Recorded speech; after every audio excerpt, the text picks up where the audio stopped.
So இதோட நம்ம சைவம் பார்த்தாச்சு. ஓகேங்களா? சைவத்துல வந்துட்டு 12 திருமுறைகள் பார்த்துட்டோம். அதுக்கப்புறம் திருவிளையாடல் புராணம் அதனுடைய ஜாயின்.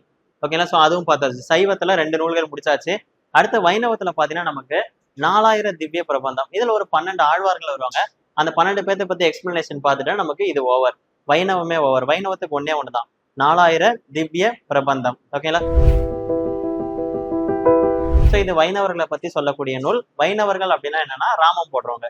ஓகேங்களா? சைவம் அப்படின்னா பட்டை போடுறவங்க. ஓகேங்களா? ஸோ அதனுடைய டிஃபரன்ஷியேட் மட்டும் தெரிஞ்சா போதும். இவங்க யாரும் அவங்க யாரும் அப்படின்னு சொல்லிட்டு நீங்க கம்பேர் பண்ணி படிச்சிடலாம். ஏற்கனவே நான் சைவர் பத்தி ஃபுல்லா நடத்திட்டேன்.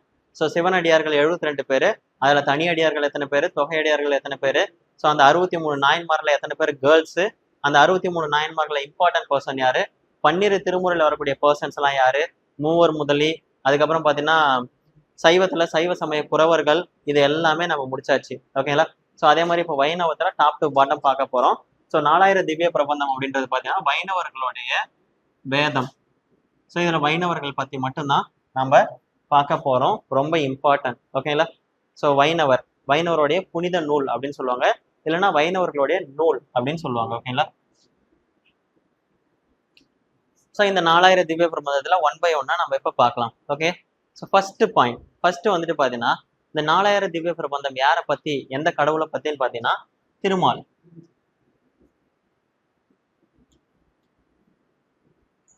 ஓகேங்களா? ஸோ திருமாலை வழிபடக்கூடியவங்க பாடப்படக்கூடிய பாடல் தான் 4000 திவ்ய பிரபந்தம். ஸோ இந்த திருமாலை வழிபடக்கூடியவங்க எல்லாம் யாருன்னு பாத்தீங்கன்னா ஆழ்வார்கள்.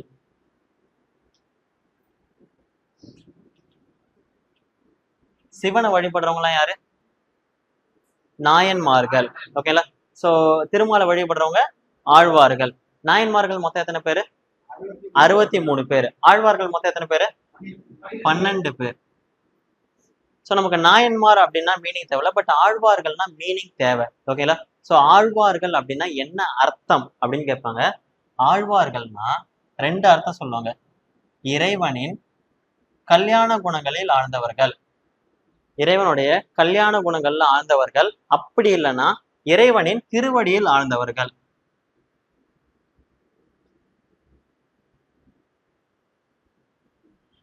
இறைவனின் கல்யாண குணங்களில் ஆழ்ந்தவர்கள், அப்படி இல்லைன்னா இறைவனுடைய திருவடியில ஆழ்ந்தவர்கள் அப்படின்னு சொல்லிட்டு 2 நேம் இருக்கு. ஆழ்வார்கள். ஓகேங்களா? ஆழ்வார்கள் ஆழ்ந்து இருப்பவர்கள் அப்படின்னு அர்த்தம். சோ எங்க ஆழ்ந்திருப்பாங்க? இறைவனுடைய திருவடியில. அப்படி இல்லைன்னா இறைவனுடைய கல்யாண குணம், அப்படின்னா இறைவனுடைய கேரக்டர். ஓகேங்களா? இறைவனுடைய கேரக்டர்லயும் இறைவனுடைய திருவடியிலையும் பாதத்திலையும் ஆழ்ந்தவர்கள் தான் ஆழ்வார்கள். மொத்தம் எத்தனை பேரு? 12 பேர். சோ அந்த 12 பேர்த்துல வந்துட்டு பாத்தீங்கன்னா கேர்ள்ஸ் எத்தனை அப்படின்றது நமக்கு ரொம்ப இது. ஓகேங்களா? ஆண்டாள். ஓகேங்களா? சோ அந்த 12 பேர்த்துல ஒரே ஒரு பெண் யாருன்னா ஆண்டாள்.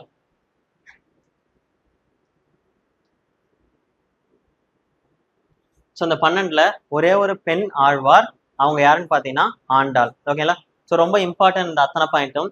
4000 திவ்ய பிரபந்தம் அப்படின்றத நம்ம யாரை பத்தி பார்க்க போறோம்னா வைணவர்களை பத்தி பார்க்க போறோம். ஓகேங்களா? ஸோ வைணவர்கள் யாரை கடவுளா கும்பிடுவாங்க? திருமால். ஸோ வைணவர்கள் அப்படின்னா திருமாலை கடவுளா கும்பிடுவாங்க. அந்த திருமால்ல அதிக லவ், அதிக பற்று கொண்டவர்கள் யாருன்னா ஆழ்வார்கள். ஆழ்வார்கள்னா மீனிங் இறைவனுடைய கல்யாண குணங்கள்ல ஆழ்ந்தவர்கள், அப்படி இல்லைன்னா இறைவனுடைய திருவடியில் ஆழ்ந்தவர்கள் அப்படின்னு சொல்லிட்டு 2 நிக்நேம் இருக்கு. சோ ஆழ்வார்கள் மொத்தம் எத்தனை பேரு? 12 பேர். அதுல எத்தனை பேர் பெண்? ஒரே ஒருத்தவங்க, அவங்கதான் ஆண்டாள். ஓகேங்களா? சோ புரியுதுங்களா? சோ இதோட ஓவர் உங்களுக்கு ஓகேவா? சோ நெக்ஸ்ட் போலாமா? ஓகே. சோ இது வரைக்கும் பாத்தீங்கன்னா 4000 திவ்ய பிரபந்தத்தோட இன்ட்ரோடக்ஷன் பார்த்திருக்கோம். சோ இப்போ அதனுடைய கண்டினியூவேஷன். சோ இதுல எத்தனை பாடல் இருக்கு அப்படின்னு கேட்டீங்கன்னா 3776 பாடல்கள்.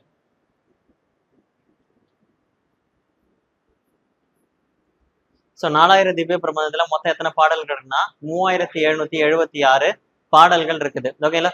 சோ இதுவும் பாத்தீங்கன்னா பல புலவர்களால் பாடப்பட்டது. அப்ப இதுல தொகுத்தவர் ஒருவர், தொகுப்பித்தவன். இங்க தொகுப்பித்தவன்ற கான்செப்ட் கிடையாது, தொகுத்தவர் மட்டும்தான் இருக்காரு. ரொம்ப இம்பார்ட்டன்ட். சோ 4000 திவ்ய பிரபந்தத்தை தொகுத்தவர்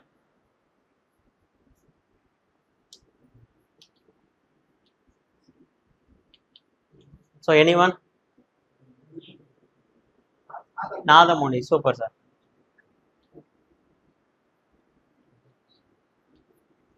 நாதமுனி. ஓகேங்களா? 4000 திவ்ய பிரபந்தத்தை தொகுத்தவர் நாதமுனி. ஸோ இதுக்கு உரை எழுதியிருக்காரு. ஸோ உரை வந்துட்டு நான் ஏற்கனவே சொல்லியிருக்கேன், உரை அப்படின்னா எக்ஸ்பிளனேஷன். ஸோ இந்த பாடலுக்கு உரை எழுதுனது யாருன்னா பெரிய வாச்சான் பிள்ளை. ஸோ ரொம்ப இம்பார்ட்டன்ட், உரை பெரிய வாச்சான் பிள்ளை.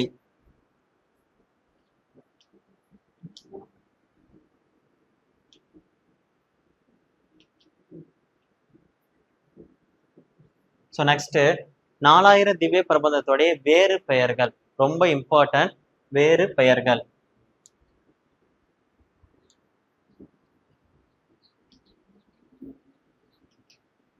ஸோ மொத்தம் 3 வேறு பெயர்கள் இருக்குது, நல்லா நோட் பண்ணிக்கோங்க. ஒன்று ஆன்ற தமிழ் மறை,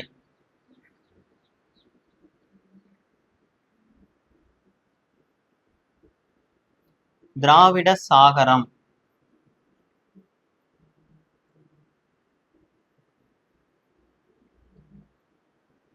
வைணவர்களின் வேதம்.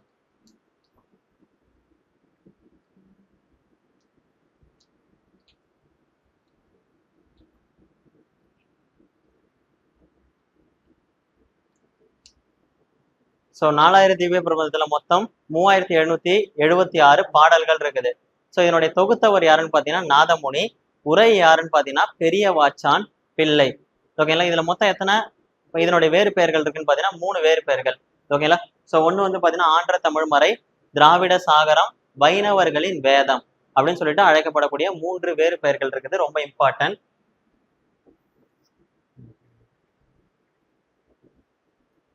ஓகே, இது வரைக்கும் புரிஞ்சுதா? ஸோ நெக்ஸ்ட் வந்துட்டு பார்த்தீங்கன்னா வைணவத்துல இறைவன் மேல நீங்க பாட்டு பாடுறீங்கன்னு வச்சுக்கோங்களேன். ஸோ அந்த பாட்டை என்ன சொல்லுவாங்கன்னா மங்களாசாசனம் செய்தல் அல்லது அருளி செயல் அப்படின்னு சொல்லுவாங்க. இது ரொம்ப இம்பார்ட்டன்ட். வைணவ மரபில் இந்த சென்டென்ஸ் அப்படியே எழுதிக்கோங்க.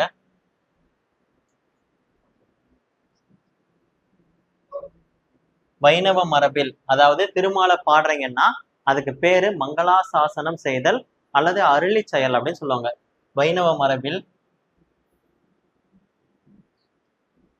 இறைவனை பாடுதல் என்பது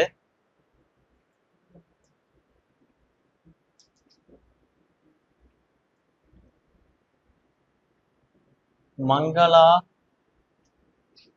சாசனம்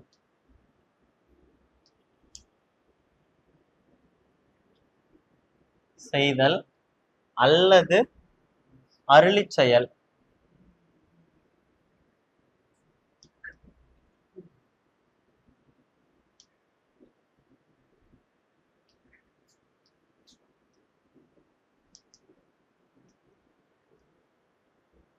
வைணவத்துல இறைவன் மீது நீங்க பாட்டு பாடினீங்கன்னா அதுக்கு பேரு மங்களாசாசனம் செய்தல் அல்லது அருளி செயல் அப்படின்னு சொல்லுவாங்க. ஓகேங்களா, ஸோ வைணவத்துல இறைவனை நீங்க பாடினா அந்த பாட்டுக்கான பேர் தான் இது, மங்களாசாசனம் செய்யறேன் இல்லைன்னா இறைவனை அருளி செய்யறேன் அப்படின்னு சொல்லிட்டு சொல்லுவாங்க. ஓகே, இது வரைக்கும் புரிஞ்சுதுங்களா? ஸோ நெக்ஸ்ட் இந்த 4000 திவ்ய பிரபந்தத்தோட இரு கண்கள்.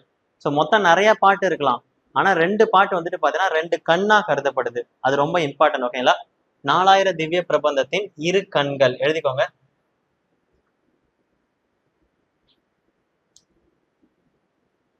ஸோ நம்ம எப்பவுமே சொல்லுவோம்ல, நமக்கு நிறைய ஆப்ஷன் இருந்தாலும் எனக்கு நீங்க 2 பேரும் 2 கண்ணு மாதிரி அப்படின்னு நம்ம சொல்லுவோம், ஏன்னா அவ்வளோ இம்பார்ட்டன்ட். இந்த 4000 திவ்ய பிரபந்தத்துல இம்பார்ட்டன்டான 2 பாட்டு இருக்குது, இரு கண்கள். இது அடிக்கடி கேட்டிருக்காங்க, எழுதிக்கோங்க. ஒண்ணு திருப்பாவை. சார் யார் சார் ஆசிரியர்? ஆண்டாள். சூப்பர்.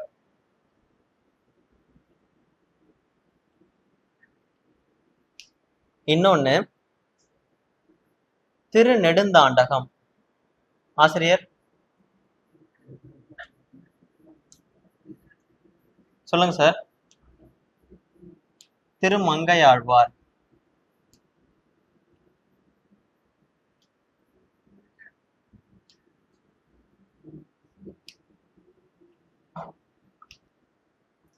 ஸோ 4000 திவ்ய பிரபந்தத்தோடைய 2 கண்கள், ஒன்னு திருப்பாவை, இன்னொன்னு திருநெடுந்தாண்டகம்.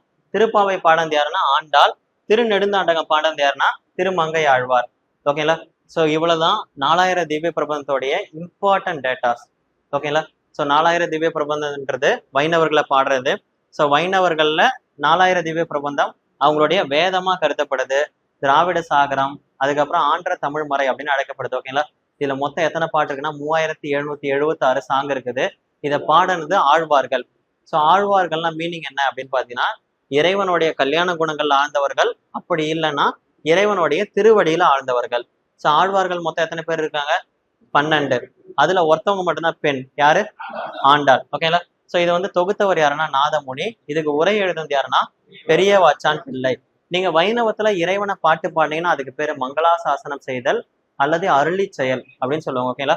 சோ அதுக்கப்புறம் 4000 திவ்ய பிரபந்தத்தோட இரு கண்கள் என்னன்னு பாத்தீங்கன்னா திருப்பாவை, திருநெடுந்தாண்டகம். திருப்பாவை ஆண்டாள், திருநெடுந்தாண்டகம் திருமங்கை ஆழ்வார். ஓகே, இது வரைக்கும் புரிஞ்சுதுங்களா? ஓகே, 4000 திவ்ய பிரபந்தத்தை பத்தி ஃபுல் எக்ஸ்பிளனேஷன் பார்த்தாச்சு. இதுல நிறைய இருந்தாலும் இந்த 4000 அப்படின்னு சொல்றதுக்கான ரீசனே 4 பிரிவு. ஒவ்வொரு பிரிவுக்கு கிட்டத்தட்ட 1000. ஓகேங்களா? நல்லா புரிஞ்சுக்கோங்க, 1000 இருக்கணும்னு அவசியம் கிடையாது, கிட்டத்தட்ட 1000. ஓகேங்களா? ஸோ அதுக்கு பேர் தான் 4000 திவ்ய பிரபந்தம் அப்படின்னு சொல்றாங்க. 4 பிரிவு ரொம்ப ரொம்ப ரொம்ப இம்பார்ட்டன்ட். இந்த 4 பிரிவு தான் இருக்குது. இந்த 4 பிரிவுல பாடினவங்க தான் அந்த 12 ஆழ்வார்கள். அந்த 12 பேரை பத்தி பார்த்தோன்னா நமக்கு வேலை முடிஞ்சிடும். சைவமும் இதுவும் டோட்டலி சேஞ்ச். அது வந்து 12 திருமுறைகள், அது என்னன்னு பார்த்துட்டு அதனுடைய ஆசிரியர்கள் நம்ம பார்ப்போம். இங்க வந்து 4 பிரிவு, அந்த 4 பிரிவு எக்ஸ்பிளைன் பண்ண போறது கிடையாது.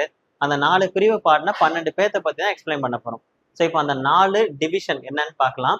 ஸோ 4 பிரிவு. ஓகேங்களா? ஸோ முதல் பிரிவு ரொம்ப ஈஸி. முதல் 1000, அடுத்து 2ஆம் 1000, 3ஆம் 1000 வரும் கிடையாது. ஓகேங்களா? ஸோ இது முதல் 1000. ஓகேங்களா? ஸோ இதுல எத்தனை பாடல் இருக்குன்னா 947.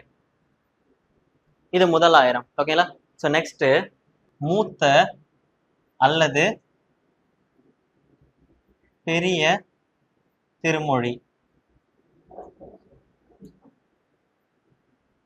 மூத்த அல்லது பெரிய திருமொழி. ஓகேங்களா? உங்க வீட்டுல இருக்கவங்க நாமளே சொல்லுவோம்ல, மூத்த பையன், மூத்த பொண்ணு. ஓகேங்களா? ஸோ இல்லைன்னா பெரிய பொண்ணு, பெரிய பையன் அப்படின்னு சொல்லுவாங்க. ஸோ அதனால 2 வார்த்தையில நீங்க எதை வேணாலும் யூஸ் பண்ணலாம். மூத்த திருமொழி அப்படி இல்லைன்னா பெரிய திருமொழி, உங்க விருப்பம் தான். ஓகேங்களா? ஸோ இதுல எத்தனை பாடல் இருக்குன்னா 1134 சாங். ஓகேங்களா? ஸோ இது வந்துட்டு பாத்தீங்கன்னா அந்த 12 பேரும் சேர்ந்து பாடியிருக்காங்க. ஓகேங்களா? ஸோ இது அந்த 12 பேரும் சேர்ந்து பாடியிருக்காங்க. ஆனா இது இண்டிவிஜுவல், ஒரே ஒரு பர்சன் மட்டும் தான் பாடியிருக்காங்க. புரியுதுங்களா? ஸோ இதுல உரிமை கொண்டாடுறதுக்கு 12 பேருக்கு உரிமை இருக்கு. ஆனா இதுல உரிமை கொண்டாடுறது ஒரே ஒரு பர்சன். அந்த பர்சன் யாருன்னா திருமங்கை ஆழ்வார். அவரால் மட்டும் பாடப்பட்டது. ஓகேங்களா? ரொம்ப இம்பார்ட்டன்ட். இது வந்து 12 பேரும். அதனால நீங்க எழுதணும் அவசியம் இல்லை. 12 இருக்கலாம், 10 இருக்கலாம், 7 இருக்கலாம், எப்படி வேணாலும் இருக்கலாம். ஆனா இது இண்டிவிஜுவல், ஒரே ஒரு பர்சன் பாடுறது. ஸோ இதோட 2 பிரிவு புரிஞ்சுங்களா? அடுத்து 3ஆவது பிரிவுக்கு வாங்க. திருவாய்மொழி. இதுல மொத்தம் எத்தனை பாடலாம்? 1102 பாடல்கள். ஸோ திருவாய்மொழி மொத்தம் எத்தனை பாடல்னா 1102 பாடல்கள். இதுவும் சிங்கிள் புலவரால் பாடப்பட்டது. ஓகேங்களா? ஸோ இது திருமங்கை ஆழ்வார் பாடினாங்க. இது வந்துட்டு பாத்தீங்கன்னா உங்களுக்கு ஸோ திருவாய்மொழி இதுவும் பாத்தீங்கன்னா சிங்கிள் புலவரால் பாடப்பட்டது. ஓகேங்களா? ஸோ அந்த புலவர் யாருன்னு பாத்தீங்கன்னா அந்த ஆழ்வார் ரொம்ப இம்பார்ட்டன்ட் பர்சன். ஓகேங்களா? ஸோ நம்மாழ்வார் தான் இந்த ஆழ்வார்களுக்கு தலைவன். ரொம்ப ரொம்ப ரொம்ப இம்பார்ட்டன்ட். ஓகேங்களா? 12 ஆழ்வாருக்கு ஹெட் யாருன்னு பாத்தீங்கன்னா நம்மாழ்வார்.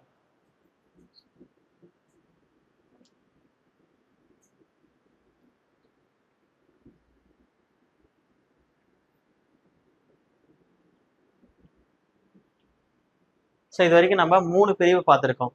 1 முதல் 1000, மொத்தம் எத்தனை பாடல்? 947. அது எவ்வளவு பேர் வேணா பாடிருக்கலாம், அதை அப்படியே விட்டுருங்க. அடுத்தது மூத்த அல்லது பெரிய திருமொழி, மொத்தம் எத்தனை பாடல்? 1134. யார் பாடியிருக்காங்க? திருமங்கை ஆழ்வார். அவங்க மட்டும்தான் இவ்வளவு பாடலும் பாடியிருக்காங்க. அடுத்தது திருவாய்மொழி. ஓகேங்களா? சோ திருவாய்மொழியை பாடுறது யாருன்னு பாத்தீங்கன்னா நம்மாழ்வார். ரொம்ப இம்பார்ட்டன்ட். மொத்த பாடல் 1102. ஆழ்வார்களுடைய தலைவன் நம்மாழ்வார். சோ இதோட 3 பிரிவு முடிஞ்சிச்சு. கடைசியா லாஸ்டா இயற்பா. எத்தனை பாடல்னா 817. ஸோ இதுவும் நிறைய பேர் பாடியிருக்காங்க. ஓகேங்களா? ஸோ நடுவில் இருக்க 2 மட்டும்தான் சிங்கிள் புலவர். ஃபர்ஸ்ட் அண்ட் லாஸ்ட் நிறைய புலவர். ஓகேங்களா? ஸோ புரியுதுங்களா? இப்போ 4 பிரிவு. ஓகே, இப்போ 4 பிரிவு சொல்லுங்க. முதல் 1000 947 பாடல். மூத்த அல்லது பெரிய திருமொழி 1134 பாடல்கள். பாடினது திருமங்கை ஆழ்வார். மூத்த அல்லது பெரிய திருமொழி அப்படின்னு சொல்லுவாங்க. ஓகேங்களா? ஸோ அதுக்கப்புறம் திருவாய்மொழி பாடினது யாரு? நம்மாழ்வார். பாடினது எத்தனை பாடல்? 1102 2 பாடல். கடைசியா உங்களுக்கு இயற்பா 817 பாடல்கள். ஸோ இதுதான் 4000 திவ்ய பிரபந்தத்தோடைய 4 பிரிவுகள். ஒன்னு நியர்லி 1000 இருக்கும், 1000க்கு மேலேயும் இருக்கலாம். அதனாலதான் இதை 4000 அப்படின்னு நம்ம சொல்றோம். புரியுதுங்களா? ஆனா மொத்தம் எத்தனை பாடல்னா 3776 பாடல்கள். ஓகே, இது வரைக்கும் புரிஞ்சதுண்ணா பிரிவு? ஓகேவா? ஸோ 4000 திவ்ய பிரபந்தம் பார்த்துட்டு இருக்கோம். ஓகேங்களா? வைணவர்களுடைய வேதம் ஏற்கனவே சைவர்கள் முடிச்சாச்சு. இப்ப 4000 திவ்ய பிரபந்தம் என்ன, அதனுடைய முக்கியமான பாயிண்ட்ஸ், அதுல எவ்வளவு பாடல்கள் இருக்குது, ஆழ்வார்கள்லாம் என்ன அப்படின்றதெல்லாம் பார்த்துட்டோம். ஆழ்வார்களுடைய தலைவர் யாரு, அதனுடைய 4 பகுப்பு கடைசியா பார்த்தோம். ஸோ இப்ப என்னன்னா மொத்த ஆழ்வார்கள் 12 பேர். அந்த 12 பேரை நம்ம பார்க்க போறோம். நான் எழுதி போடுறேன், 1 by 1 டக்கு டக்குன்னு எழுதிக்கோங்க. அதுக்கப்புறம் அது எப்படி வந்து நீங்க மெமரி பண்ணணும் அப்படின்றத நான் சொல்றேன். ஓகேங்களா? ஸோ 1 by 1 எழுதிக்கோங்க.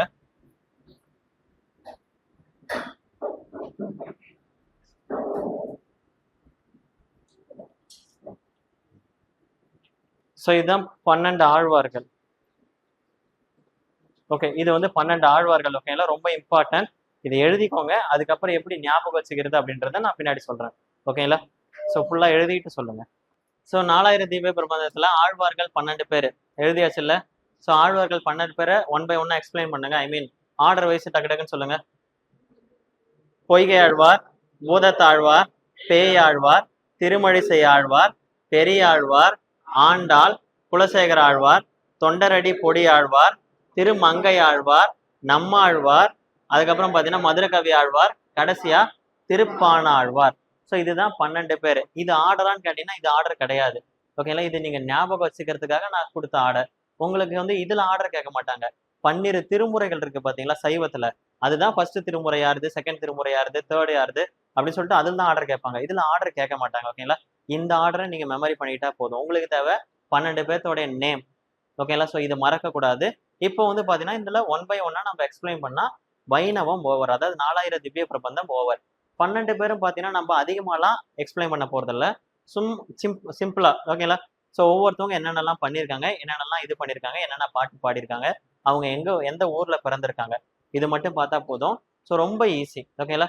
அண்ட் இதுல இன்னொன்னே ஒரு இம்பார்ட்டன்ட் இருக்குது. ஸோ இவங்கள 12 பேரும், இந்த 12 பேரும் பாத்தீங்கன்னா மனிதர்களுக்கு பிறந்தவங்க கம்மி. அதாவது பாத்தீங்கன்னா சில பேர் அவதரிச்சிருக்காங்க. ஓகேங்களா? ஸோ அப்படி யாரெல்லாம் அவதரிச்சிருக்காங்கன்னு பாத்தீங்கன்னா ஒரு 5 பேரு இந்த 12 பேர்த்துல அவதரிச்சிருக்காங்க. மீதி 7 பேர் தான் மனிதனுக்கு பிறந்தவங்க. புரியுதுங்களா? மனிதருக்கு பிறந்தவங்க, அவதரித்தவங்க அப்படின்னு 2 பேர் இருக்காங்க. அவதரிச்சதுன்னா ஏதோ ஒரு பிளேஸ்ல அவங்க அவதரிச்சிருப்பாங்க, ஒரு குழந்தையாவே அவதரிச்சிருப்பாங்க. மனிதர்களுக்கு பிறந்தவங்கன்னா நம்மள மாதிரி. ஓகேங்களா? ஸோ அந்த அவதரிச்ச 5 பேர் யாரு அப்படின்றத பார்த்தா மட்டும் போதும். யாருன்னு பாத்தீங்கன்னா 3 பேர்.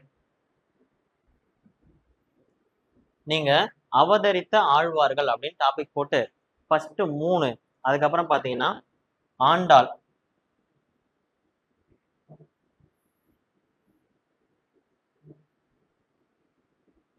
ஸோ அவதரித்த ஆழ்வார்கள் 3 பேரு, அடுத்து 4வது ஆண்டாள், அதுக்கப்புறம் 5வது பாத்தீங்கன்னா திருப்பானாழ்வார்.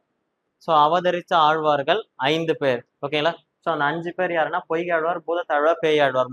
3 பேர் ஈஸியா நீங்க ஞாபகம் வச்சிடலாம் அந்த 5 பேரை. ஸோ 3 பேர். ஓகேங்களா? அதுக்கப்புறம் இருக்கிறதுல யாரு பெண்? ஆண்டாள். கடைசி ஆழ்வார் யாரு? திருப்பானாழ்வார். இந்த 5 பேர் யாருன்னா அவதரிச்சவங்க. இப்ப சொல்லுங்க, அவதரிச்சவங்க 3 பேர், ஒரு பெண், கடைசி ஆழ்வார். 3 பேர் யாரு? பொய்யாழ்வார், பூதத்தாழ்வார், பேயாழ்வார். ஒரே ஒரு பெண் ஆழ்வார் யாரு? ஆண்டாள். கடைசி ஆழ்வார் திருப்பானாழ்வார். இந்த 5 பேரும் என்ன பண்ணிருக்காங்கன்னா அவதரிச்சிருக்காங்க. ஓகேங்களா? ஏதாவது ஒரு பிளேஸ்ல அவதரிச்சிருக்காங்க. மீதி எல்லாம் தான் மனிதர்களுக்கு பிறந்தவங்களா இருக்காங்க. ஓகேங்களா? ஸோ ரொம்ப இம்பார்ட்டன்ட் இந்த டாபிக். அதுக்கடுத்து பாத்தீங்கன்னா இந்த சைவத்தை தாண்டி வைணவத்துல ஒரே ஒரு டேட்டா எக்ஸ்ட்ரா இருக்கும். என்னன்னு பாத்தீங்கன்னா இந்த 12 பேரும் பாரு, இவங்க வந்துட்டு பாத்தீங்கன்னா இறைவன்கிட்ட இருக்கக்கூடிய ஏதோ ஒரு பொருளோடைய அம்சமா தான் பிறந்திருக்காங்க. அதாவது திருமால் கையில இருக்கும் பாத்தீங்கன்னா, திருமால் தலையில இருந்து கால் வரைக்கும் என்னென்னலாம் பொருள் இருக்கும் அந்த பொருளோடைய அம்சமா பிறந்தவங்க தான் இந்த 12 பேரும். ஃபார் எக்ஸாம்பிள் சங்கு வச்சிருப்பாங்க. ஸோ திருமால்னா நமக்கு தெரியுது என்னது, சங்கு சக்கரம். ஓகேங்களா? சங்கோட அம்சமா ஒருத்தர் பிறந்திருக்காரு, சக்கரத்தோட அம்சமா ஒருத்தர் பிறந்திருக்காரு. கையில வில்லு வச்சிருப்பாரா, வில்லோட அம்சமா ஒருத்தர் பிறந்திருக்காரு. கதை வச்சிருப்பாரா, கதையோட அம்சமா ஒருத்தர் பிறந்திருக்காரு. வாள் வச்சிருக்காரா, வாளோட அம்சமா பிறந்திருக்காரு. இறைவன்ட்ட மறு இருக்குது, அந்த மறுவோட அம்சமாவும் ஒருத்தர் பிறந்திருக்காரு. ஒட்டு மொத்தமா இறைவனோட அம்சமா பிறந்தவர் யாருன்னு பாத்தீங்கன்னா நம்மாழ்வார். அதனாலதான் இவரை நம்ம என்ன சொல்றோம், ஆழ்வார்கள்ல தலைவன். புரியுதுங்களா? திருமாலுக்கிட்ட இருக்கக்கூடிய ஒவ்வொரு பொருளோடைய அம்சமா தான் பிறந்திருக்காங்க. நீங்க இப்படி கூட ஞாபகம் வச்சுக்கோங்க. சோ திருமால்கிட்ட இப்போ ஒரு கதை இருக்குன்னு வச்சுக்கோங்களேன். அந்த கதையை வந்துட்டு ஒரு மனிதனா பிறக்க வைக்கிறாரு திருமால். அந்த கதையோட அம்சமா பிறந்தவங்க தான் ஒருத்தவங்க. திருமால்கிட்ட வாள் இருக்குது. அந்த வாளை வந்து ஒரு குழந்தையா பிறக்க வைக்கிறாங்க. புரியுதுங்களா?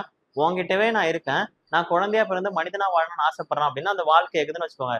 அந்த வாளை மனிதனா பிறக்க வச்சு ஆழ்வாரா மாத்தி தான் கூட கூப்பிட்டுக்கிறாரு. இப்ப புரியுதுங்களா? இந்த 12 பேரும் இறைவன் கிட்ட இருக்கக்கூடிய ஏதாவது ஒரு பொருளுடைய அம்சமா தான் பிறந்திருக்காங்க. இதை ஒண்ணு ஞாபகம் வச்சுக்கோங்க. பிளஸ் இவங்க பிறந்த ஊர், அதுக்கப்புறம் பாத்தீங்கன்னா இவங்க என்ன பாடல் பாடியிருக்காங்க, அதுக்கப்புறம் இந்த அவதரிச்சவங்க எல்லாம் எது எதுல அவதரிச்சிருக்காங்க, இதை பார்த்தா நமக்கு ஆழ்வார்கள் ஓவர். ரொம்ப சிம்பிள். புரிஞ்சுதா எல்லாத்துக்கும்? ஓகேங்களா? சோ 12 ஆழ்வார்கள், அதுல அவதரிச்சவங்க 5 பேர் பார்த்தாச்சு. இந்த 12 பேரும் இறைவன் கிட்ட இருக்கக்கூடிய ஏதோ ஒரு பொருளோட அம்சமா பிறந்திருக்காங்க. எந்த ஊர்ல பிறந்திருக்காங்க, இவங்களுடைய பாடல் என்னது, இவங்களுடைய சிறப்புகள் என்ன அப்படின்னு 12 பேர்த்த பார்த்துட்டோம்னா நமக்கு ஆழ்வார்கள் டாபிக் ஓவர். ஆழ்வார்கள் ஓவர்னா ஆப்வியஸ்லி வைணவம் அப்படின்ற ஒரு டாபிக் ஓவர்.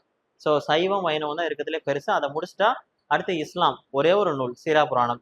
அதுக்கடுத்து கிறிஸ்தவத்துக்கு பாத்தீங்கன்னா உங்களுக்கு 3 நூல் இருக்கும். அது 3மே ஈஸி தான். ஓகேங்களா? சோ அதோட நமக்கு சமய முன்னோடிகள் ஓவர். சோ ஆழ்வார்கள் மொத்தம் நம்ம 12 பேரை பார்த்திருக்கோம். ஓகேங்களா? சோ அந்த 12 பேர் உங்களுக்கு டவுட் கிடையாது. அந்த 12ல 3 பேர் இருக்காங்க பாத்தீங்களா, அவங்கள நம்ம என்ன சொல்லுவோம்னா முதல் ஆழ்வார்கள் நம்ம சொல்லுவோம். என்ன எழுதிக்கோங்க, முதல் ஆழ்வார்கள். சோ இவங்க 3 பேரும் முதல் ஆழ்வார்கள். ஓகேங்களா? எழுதியாச்சா? ஓகே. சோ அதை எழுதிக்கோங்க. ஓகேங்களா? முதல் ஆழ்வார்கள் அப்படின்னா ஃபர்ஸ்ட் 3 பேர் ரொம்ப ரொம்ப ரொம்ப இம்பார்ட்டன்ட். அந்த 3 பேர்த்தையும் நம்ம ஒன் பை ஒன்னா பார்க்கணும். அந்த 3 பேர் யாருன்னா அவதரிச்ச ஆழ்வார்கள் வருவாங்களா இல்ல பிறந்த ஆழ்வார்களா? அவதரிச்சவங்க. ஓகேங்களா? சோ அவங்க அவதரிச்சவங்க. அவங்க அவதரிச்சது எங்க? இந்த 3 பேத்துக்கு நம்ம காமனா பார்க்க போறோம். என்னென்ன பார்க்க போறோம் நோட் பண்ணிக்கோங்க. ஐ மீன் காதுல கேட்டுக்கோங்க. ஊர், இந்த 3 பேரும் என்ன ஊர்ல பிறந்திருக்காங்க, இந்த 3 பேரும் எதுல அவதரிச்சிருக்காங்க. ஓகேங்களா? அதே மாதிரி இந்த 3 பேரும் இறைவனோட எந்த அம்சமா பிறந்திருக்காங்க. நான் ஏற்கனவே சொல்லியிருக்கேன், திருமால் கிட்ட இருக்கக்கூடிய ஏதோ ஒரு பொருளுடைய அம்சமா ஒவ்வொருத்தவங்க பிறந்திருப்பாங்க. அப்ப அந்த 3 பேரும் எந்த பொருளின் அம்சமாக பிறந்திருக்காங்க, அம்சம். அடுத்து 4வது பாயிண்ட் பாத்தீங்கன்னா இந்த 3 பேர்த்தோடைய சாங். அடுத்து 5வது பாயிண்ட் ஒவ்வொருத்தவங்களுக்கு டிஃபர் ஆகும். 5 பாயிண்ட் தான். 3 பேர்த்துக்கு ஆளுக்கு 5 பாயிண்ட், அடுத்த ஆளுக்கு 5 பாயிண்ட், அதுக்கு அடுத்த ஆளுக்கு 5 பாயிண்ட். 4 வந்து நீங்க கம்பேர் பண்ணிடலாம். கடைசி இது ஒவ்வொருத்தவங்களும் தனித்தனி யூனிக். இவருக்கு மட்டும் தனியா, இவருக்கு மட்டும் தனியா, இவருக்கு மட்டும் தனியான டேட்டா. அதுக்கப்புறம் இந்த 3 பேர்த்தோடைய சாங். ஓகேங்களா? ஸோ அவ்வளவுதான். இந்த 3 பேரும் ஈஸியா முடிஞ்சிடும். மேக்ஸிமம் ஒரு 10 மினிட்ஸ். ஓகேங்களா? ஸோ 3 பேர் ரொம்ப ரொம்ப ரொம்ப ஈஸி. ஓகேங்களா? ஸோ பார்க்கலாமா? ஸோ ஃபர்ஸ்ட் பர்சன் யாரு? சரி, ஓகே. ஸோ டாபிக் போட்டுக்கோங்க. நீங்க தனித்தனியா எழுதிக்கோங்க. அப்படி இல்லைன்னா இந்த மாதிரி ஒரே பேஜ் திருப்பி நீங்க இப்படி எழுதினாலும் ஓகே. ஓகேங்களா? ஸோ 5 பாயிண்ட் தான் எழுத போறீங்க. 6வதா சாங் எழுத போறீங்க. நீங்க எப்படி எழுதினாலும் உங்க விருப்பம். ஓகே. ஸோ இதுல ஒன் பை ஒன்னா நம்ம பார்க்க போறோம். ஃபர்ஸ்ட் ஊர். பொய்கை ஆழ்வார் எந்த ஊர்ல பிறந்திருக்காங்கன்னா காஞ்சிபுரம் திருவெக்கா.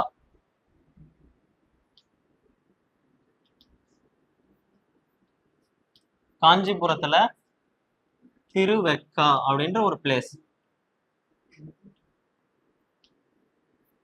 ஓகேங்களா? பூதத்தாழ்வார் எங்க பிறந்திருக்காங்கன்னு பாத்தீங்கன்னா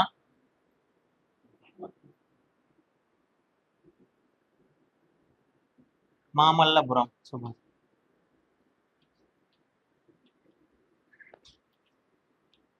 பேயாழ்வார் மயிலாப்பூர்.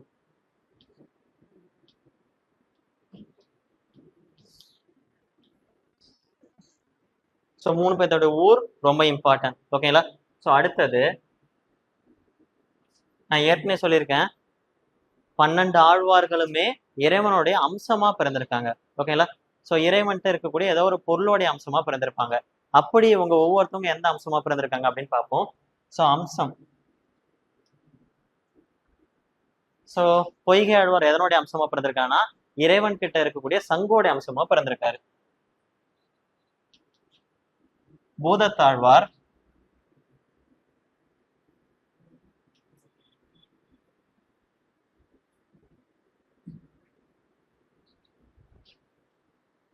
கதையோடைய அம்சமா பிறந்திருக்காரு.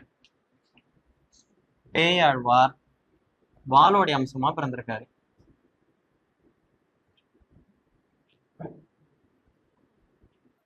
ஸோ நல்லா கவனிச்சுக்கோங்க. இறைவன் இருக்கக்கூடிய சங்கோட அம்சமா பிறந்தது யாருன்னா பொய்கை ஆழ்வார். இறைவன் இருக்கக்கூடிய கதாயுதத்தின் அம்சமா பிறந்தது யாருன்னா பூதத்தாழ்வார். இறைவன் கிட்ட இருக்கக்கூடிய வாளோட அம்சமா பிறந்தது யாருன்னு பாத்தீங்கன்னா பேயாழ்வார். ஓகேங்களா? ஸோ நெக்ஸ்ட் வந்துட்டு பாத்தீங்கன்னா அவதரிச்சது. ஏன்னா இவங்க 3 பேரும் அவதரிச்சவங்க. அடுத்து யார் அவதரிச்சவங்க? ஆண்டாள். இருக்கிறதுல ஒரே ஒரு பெண் ஆழ்வார். ஆக்சுவலா அவதரிச்சது நீங்க ஈஸியா ஞாபகம் வச்சுக்கலாம். நான் சொன்னேன் 3 பேரு, அடுத்தது ஒரே ஒரு பெண், அதுக்கப்புறம் கடைசி. சொல்லுங்க, அவதரிச்சவங்களா யார் யாரு? பொய்யாழ்வார், பூதத்தாழ்வார், பேயாழ்வார், ஆண்டாள், திருப்பாணாழ்வார். சோ இவங்க 5 பேரும் அவதரிச்சிருக்காங்க. அதனால இவங்களுக்கு அவதரித்தது அப்படின்னு பார்க்கணும். ஒவ்வொருத்தவங்க எது எதுல அவதரிச்சிருக்கான்னு பார்ப்போம். அதுல இந்த 3 பேரும் பாத்தீங்கன்னா மலர்ல அவதரிச்சிருக்காங்க. என்னென்ன மலர் அப்படின்றது ரொம்ப இம்பார்ட்டன்ட். சோ பொய்கையாழ்வார் தாமரையில அவதரிச்சிருக்காரு. நெக்ஸ்ட் பூதத்தாழ்வார்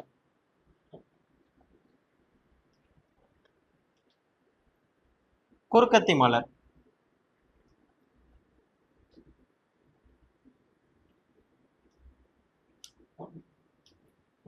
அடுத்தது பேயாழ்வார்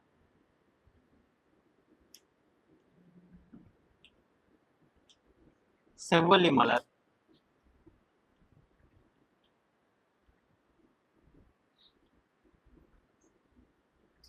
ஓகேங்களா?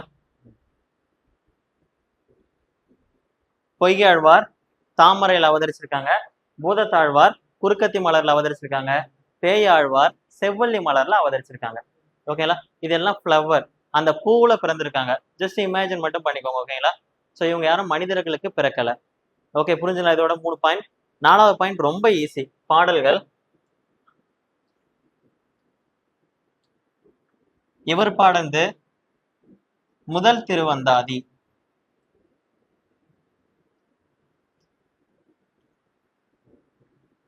எத்தனை பாடல்னா 100. அப்ப இவர் பாடந்து எத்தனாம் திருவந்தாதி இருக்கும்? அவர் பாடந்து ஈஸியா இருக்குல்ல? ஸோ அப்படியே எழுதிக்கோங்க. ஓகே, 4 பாயிண்ட் புரிஞ்சுதுங்களா? நெக்ஸ்ட் 5வது பாயிண்ட், ஒவ்வொருத்தவங்களுக்கு யூனிக். ஓகேங்களா? அப்படி இவருக்கு என்ன யூனிக், இவருக்கு என்ன படிக்கணும். அடுத்து 5வது 6வது நீங்க கம்பேர் பண்ணக்கூடாது, ஒவ்வொருத்தவங்களுக்கு தனித்தனி. ஸோ அப்படி என்னன்றதை பார்ப்போம். ஸோ ஃபர்ஸ்ட் திருவந்தாதி பாடந்து யாரு? பொய்கை ஆழ்வார். ஓகேங்களா? ஸோ முத இவர் தான் திருவந்தாதி. அந்த திருன்றது மரியாதை நிமித்தம், அந்தாதின்றது தான் நூலோட நேம். ஃபர்ஸ்ட் அந்தாதி இவர் பாடந்தால இவரு அந்தாதி தொடைக்கு முன்னோடி அப்படின்னு சொல்லுவாங்க. ரொம்ப இம்பார்ட்டன்ட். அந்தாதி தொடைக்கு முன்னோடி. சார் 4க்கு அப்புறம் நான் எழுதுறது எல்லாமே பாத்தீங்கன்னா ஒவ்வொருத்தவங்களுக்கான சிறப்பு. ஓகேங்களா?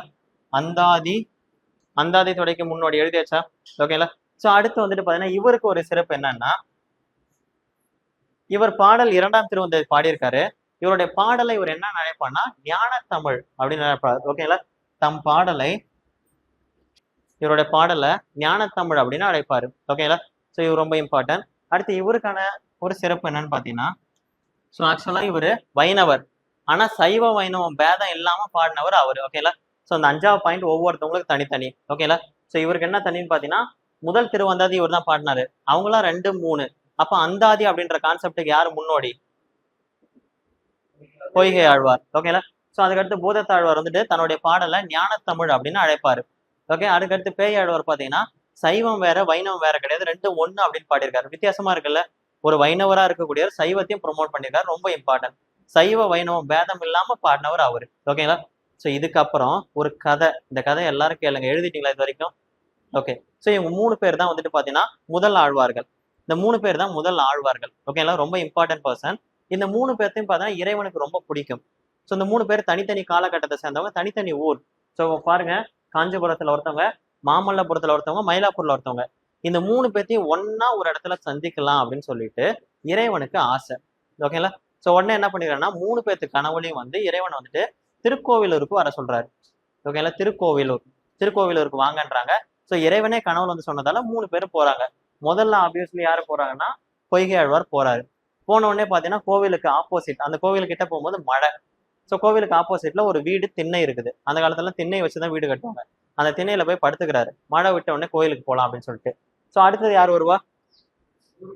பூதத்தாழ்வார் வராரு. பூதத்தாழ்வார் வரும்போது அதே மாதிரி மழை. ஸோ அந்த திண்ணைக்கு போறாரு. அந்த திண்ணையில பாத்தீங்கன்னா அந்த திண்ணை ரொம்ப சின்ன திண்ணை. அதுதாங்க கான்செப்ட். ஓகேங்களா? ஸோ இவர் போன உடனே என்ன பண்ணிக்கிறாருன்னா இவர் ஏந்து உட்காந்துடுறாரு. ஆக்சுவலா என்ன அர்த்தம்? 2 பேரா இருந்தா உட்காரதான் முடியும், ஒரு ஆளா இருந்தா படுத்துக்கலாம், 2 பேரா இருந்தா உட்காரலாம். ஓகேங்களா? சோ இப்ப 2 பேரும் உட்காந்துக்கிட்டாங்க. அடுத்து 3ஆவதா யார் வருவா? பேயாளர் வராரு. அதே மாதிரி மழை பெய்யறதால அதே திண்ணைக்கு போறாரு. சோ இப்போ உட்கார்ந்து இருந்த 2 பேரும் எழுந்து நின்னுக்கிறாங்க. அப்படின்னா என்ன அர்த்தம்? ஒருத்தவனா இருந்தா படுக்கலாம், 2 பேரா இருந்தா உட்காரலாம், 3 பேரா இருந்தா நிக்கலாம். அவ்வளவு திண்ணதான் இருக்கு. ஓகேங்களா? இப்போ 4ஆவதா ஒரு பர்சன் வராரு. ஓகேங்களா? சோ 4ஆவதா ஒரு பர்சன் வராரு. அவர் வந்த உடனே பாத்தீங்கன்னா அந்த 4 பேர், அந்த 3 பேர் இருக்காங்க, நின்னுட்டு இருக்காங்கல்ல, அங்க போய் நிக்கிறாரு. சோ அப்போ இவர் ஒரு வார்த்தை சொல்றாரு, ரொம்ப இம்பார்ட்டன்ட். ஒருவர் கிடக்கலாம். கிடக்கலாம்னா என்ன அர்த்தம்? படுக்கலாம். இருவர் இருக்கலாம். இருக்கை அப்படின்னா உட்காருது, 2 பேர் உட்காரலாம். மூவர் நிற்கலாம். சோ நாங்க 3 பேர் ஆல்ரெடி நின்றுட்டு இருக்கோம், 4ஆவதா வந்த உனக்கு இடம் இல்லைன்றாரு. அவர் என்ன பண்றாருன்னா வம்படியா போயிட்டு இந்த 3 பேருக்கு நடுவுல போய் நின்னுறாரு. சோ அப்படி ஒரு கொடையில நீங்க போகும்போது பாத்தீங்கன்னா இன்னொருத்தன் வரும்போது என்ன ஆகும்?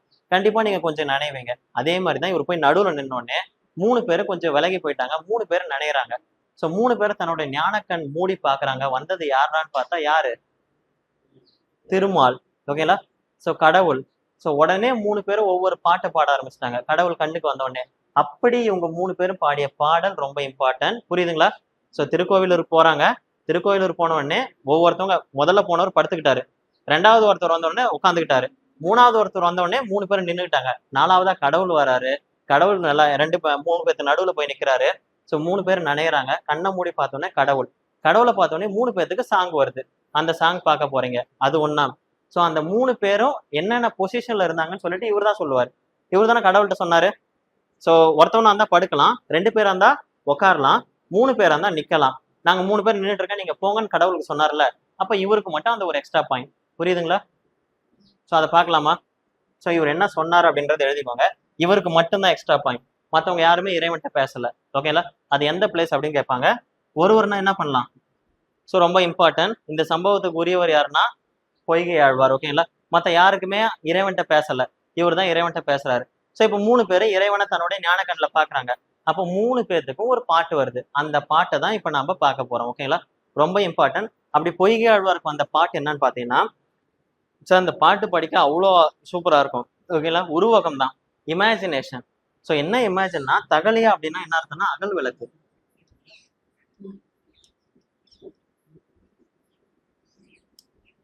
சோ இவர் என்ன பாக்குறாரு, இறைவனை பார்த்த உடனே இவர் வாயில இருந்து வந்த வார்த்தை என்னன்னா, இந்த உலகத்தையே நான் விளக்கா வச்சுக்கிறேன். அந்த உலகத்துல இருக்கக்கூடிய கடல் இருக்கு பாத்தீங்களா, அந்த கடல் தான் என்னது? நெய். ஓகேங்களா? சோ அதுக்கப்புறம் ஒவ்வொன்றா சொல்லி திரிக்கு ஒரு இமேஜினேஷன், அதுக்கப்புறம் விளக்கு ஏத்துறதுக்கு ஒரு இமேஜினேஷனா சொல்லி விளக்கை ஏத்தி நான் உன்னை வழிபடுறேன்னு சொல்றாரு. எவ்வளவு இமேஜினேஷன் பாத்தீங்களா? உலகத்தையே விளக்கா வச்சிருக்காரு.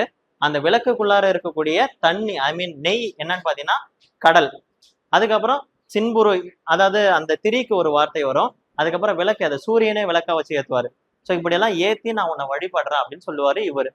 அதுக்கடுத்து இவரு அதே மாதிரிதான் அந்த தகலையான்ற வார்த்தையை தான் யூஸ் பண்ணிருப்பாரு. இவங்க 2 பேரும் சேமா யூஸ் பண்ணிருப்பாங்க. இவர் வந்து உலகத்தை விளக்கா ஏத்துவாரு, இவர் வந்து அன்பை விளக்கா ஏத்துவாரு.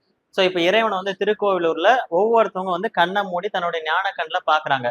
அப்படி பொய்கை ஆழ்வார் பார்க்கும்போது பாத்தீங்கன்னா பாடிய பாடல் தான் வையம் தகலியா வார்க்கடலே நெய்யாக. ஓகேங்களா? சோ அதே மாதிரி பூதத்தாழ்வார் தன்னுடைய கண்ணை மூடி பார்க்கும்போது அவருக்கு ஒரு பாட்டு வருது. அந்த பாட்டு ரொம்ப இம்பார்ட்டன்ட்.